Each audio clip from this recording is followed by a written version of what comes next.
the happening, Frank? What's What are you doing? It's what's what? What's what? What's what there? Carmine, Butchie. You know, you talk about your neighborhood, Avenue U. I went to a joint one time. I remember back in Avenue U. It was like a focacceria place. The Pano place. I forget the name of it. That all like you waited in line. I want to say it's like John's Avenue U. I think is the Right. name of it. It was You waited in line. It kind of like had like a. You took whatever you wanted. It was already on dishes. I don't know because then you could go sit down and they just bring it to you. But It's good stuff though. They had like all like a hot like rice bowls. They had everything. All the facceria stuff. Yeah. Panos, rice balls, vasted, the stuffed calamar. Yeah, I went there a few times. I've been there a few times. I used to know some people over there on Avenue U. It's been forever, but that was with Frankie Lino's neighborhood. He had that area. And then, you talked about Tommy Karate before on here, no? Frankie Lino, yeah, he was known on Avenue U. That was his spot. Mm-hmm. You got to be careful what you say around here because as soon as you say something, It pops up. boom, it pops up. Frankie Lino, I didn't know him too well. I met him, I was introduced to him, officially introduced when I was made. He was a captain over there for a long time. Lino family's got a lot of history with the mob. Frankie Lino went on to cooperate. I think he just recently passed away in the program. Yeah. Well, I think he had a brother too, didn't he? He had Eddie Lino. Eddie Lino was... oh, you caught him off guard. He ain't got a picture of him. That's a different guy. one. That one, yeah. No, Back to... This guy I met quite a few times and hung out with quite a bit. Not to get into it, but did you know him? I met him once or twice. It was funny. I had no idea who he was. But I soon to come to find out who he was. And he was just advised to stay away from him. What do you mean? They just told you to stay away from the guy? Why? Well, the exact words I was told was he's famous for 3 people go in the apartment and only 2 people come out. And usually one of them was carrying a suitcase, which is an even funnier story because they found them suitcases in Staten Island. Jeez, what year was that? I remember when they were digging up the 1991 in the bird sanctuary. Bird sanctuary, yeah. Yeah, it was protected land, so they thought it was safe, but they found it out. Matter of fact, my uncle was one of the detectives on that case. No kidding. Yeah, he's gone now too. He's passed away. But I've seen him probably 30, 40 years. But yeah, no, he was a detective on that. It was just random. It was funny. Like, it was just, it just kind of all happened, over time and very, very offsetting, to find out, you sitting there across the street for a guy who's responsible for about something like 19, 20, 25 murders that they know of. It was just some outrageous number. And I guess most people have watched the Netflix documentaries or whatever and his story. I read the book. You ever read the book called The Butcher? No. It's a good book. It's the same author as that wrote the Gas Pipe book. Like you read books, like, when I was away in this last bid, right. I read all the true crime books, not only mob books, just true crime in general. Well, you had a little free time on your hands. Yeah, a little bit of time.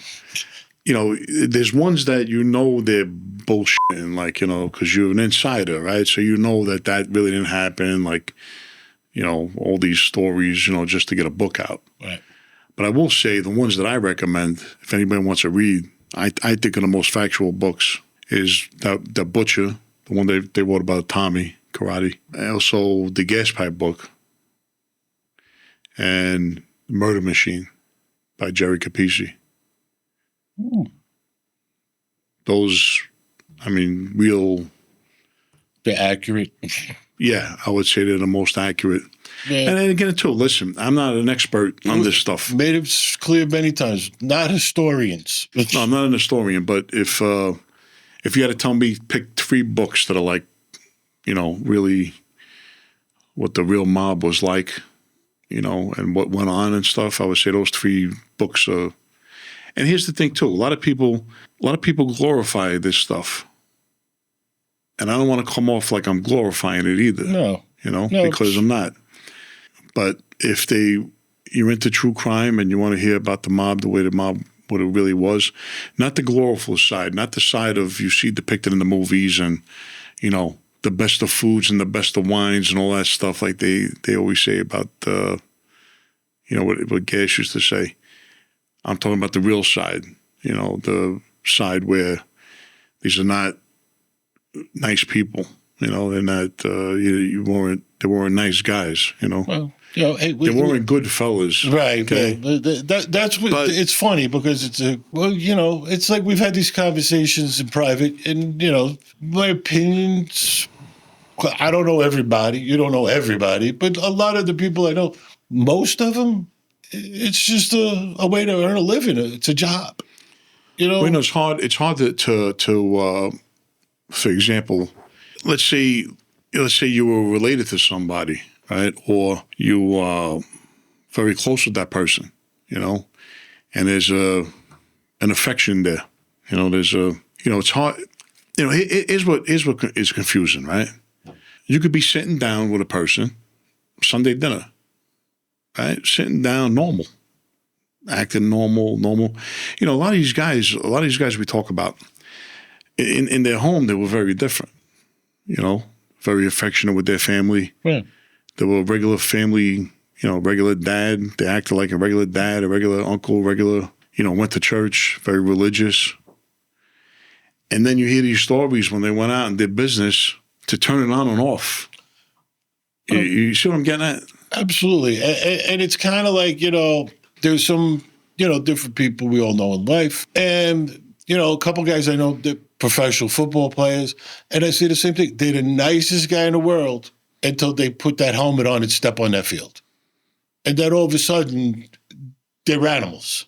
And I've heard that over a lot of history. But they're not killing anybody.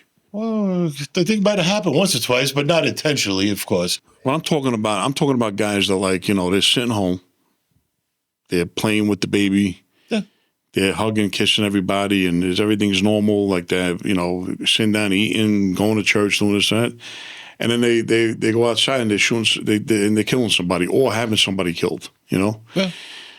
So you don't want to make it sound, it's tough to do these interviews because, you don't want to come across like you're glorifying it, but a lot of people do. They glorify it.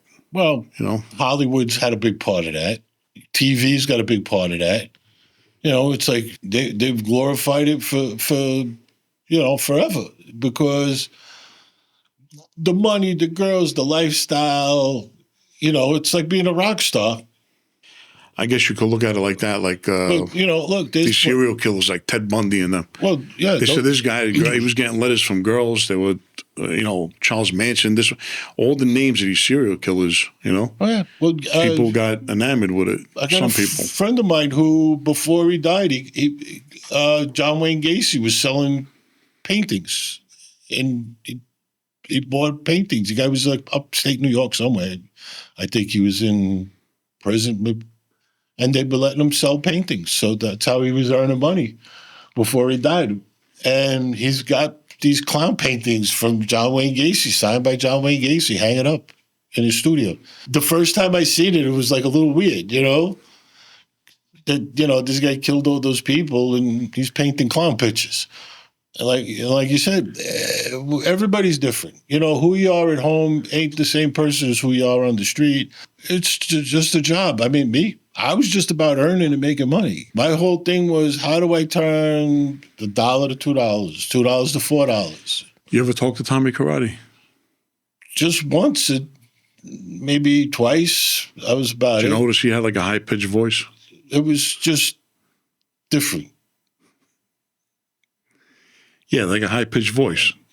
Like, hey, like high-pitched, Not as bad as like Mike Tyson. I don't know. It was like a pitched voice. Like I got taken back when I first started talking to him. I never forget when I met him. I met him with Vinny Bionic I got to give Vinny Bionic's last name. I keep forgetting it over and over, and then I remember it. I forget it. Like I said, I don't even remember what I ate for lunch yesterday. Right. But they We're gonna want have to go eat. to know in 1983. So Vinny Bionic, there was a club on Madison Street down in the 4th Ward. It was called 116 Madison. 116 was a bar that Jerry Chilli owned. Jerry Chilli was with the Bananas. And the Chillis were good, like Jerry Chilli, his brother Junior Chilli, and then the nephew, Junior Chilli III, right, which is Joe Chilli. Right. I was very close with.